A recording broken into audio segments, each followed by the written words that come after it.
What will we do if the question is started with WH questions such as what, whose, when, which and how? For that also we have a formula, students. Just look at the formula. WH question word plus auxiliary verb which is presented in the question and object. After that V3 plus preposition by. At last subject is changed as object.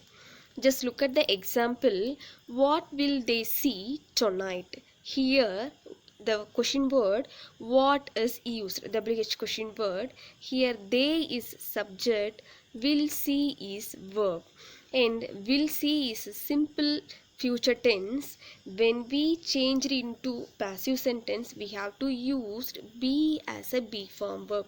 So will see is changed as will be seen.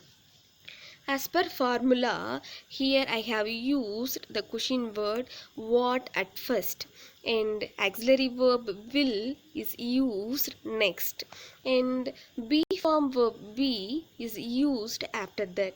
The main verb see is changed as seen. Then preposition by is used. The subject they changed as them, and the urgent tonight is added at the end of the sentence.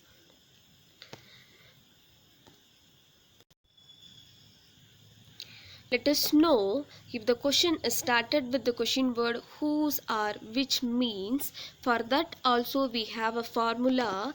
Just look at it.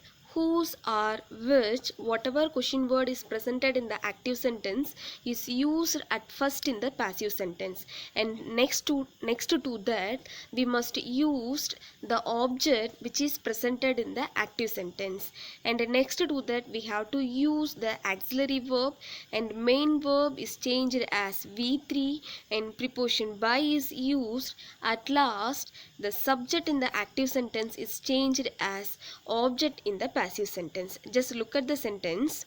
Which essay have they selected? Here as per formula I used which essay at first, and next to that we have to be used the auxiliary verb. Here I used has as an auxiliary because here the essay is in singular form, so instead of have selected I used has been selected. So in the place of auxiliary I used has been selected, and preposition by is used. The subject they is changed as them.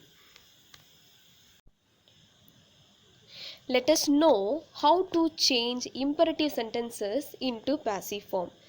First of all, we must analyze the sentence whether it is in imperative sentence. We may easily identify the imperative sentence which conveys the sense of request or advice or suggestion or command. We may analyze these things by reading the sentence itself.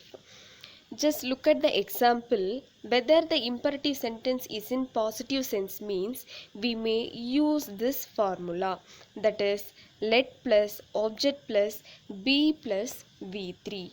Whether the imperative sentence is in negative sense means we may use the another formula, that is let plus not plus object plus be plus V3. Just look at the example, students. Check the tickets.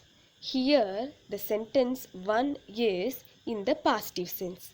So that we have used the formula 1. Just separate the sentence into S plus V plus O. Here subject is not mentioned, and here check is verb, the tickets is object.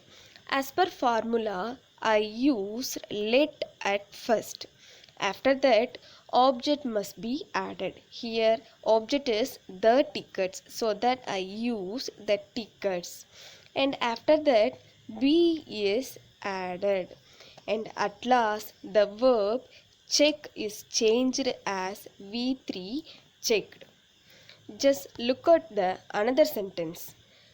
Do not give a wrong answer. Here the word do not indicate us, which is in the negative sense, so that we may use this formula, that is let plus not plus object plus be plus v3. Here give, do not give is a verb, a wrong answer is object. As per formula, I use let not at first. After that, a wrong answer object must be used. After that, be is added. At last, the main verb give is changed as v3 given. Is it clear, students? Let us know some of the exceptional cases in active and passive voice, students.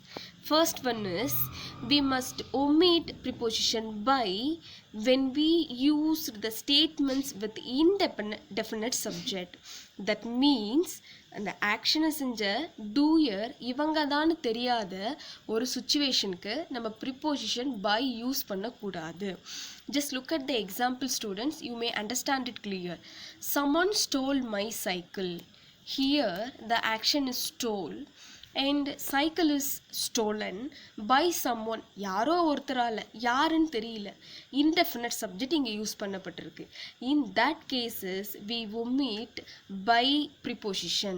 Just look at it. Here stole is a verb which is in past tense, and so that I used was as a be form verb, and my cycle is object which is in singular, so that I used singular be form verb, and my cycle object is changed as subject in passive voice.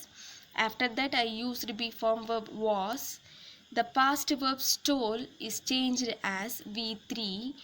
Next to that, normally we used by, but in that case which is an indefinite subject, so that I omit by here. Is it clear? Indefinite subject இருக்கிறதுனால இங்கே நான் பைன்ற ப்ரிப்போஷனை omit பண்ணிட்டேன். அந்த சம்மன்றதை நான் எழுதலை, ஏன்னா அது எழுதலைனாலும் meaning convey பண்ணும். யாரோ தான் திருடிட்டாங்க, அது யாருன்னு தெரியல. இது போல் இன்டெஃபினட் சப்ஜெக்ட்ஸ் வரும்போது நம்ம பைங்கிற அந்த ப்ரிப்போசிஷனை யூஸ் பண்ணக்கூடாது. Look at one more example, students. Statements in passive that don't take by before subject. The jug contains milk. Here the jug subject contains verb, milk object. The verb contains is simple present tense, so that contains is changed as is contained. Why I used is here means the object milk is in singular form. That's why I have used is as a be form verb. As usual, the object changed as subject, and after that be form verb is used. The main verb contain is changed as v3. After that, we normally used preposition by, but in that sentence I have not used by, because if we use by in the sentence means the meaning will not be appropriate, so that I use in the jug. பாருங்க, ஒருவேளை நான் போட்டேன்னா milk is contained by the ஜக்னு போட்டேன்னா meaning கொஞ்சம் அப்ராப்ரியேட்டாக இருக்காது. So இந்த மாதிரி சென்டென்ஸ்க்கு நம்ம ப்ரிப்போசிஷன் பை ஒமிட் பண்ணிட்டு எழுதணும். That's all, student. I think which is clear to you. Thank you, students.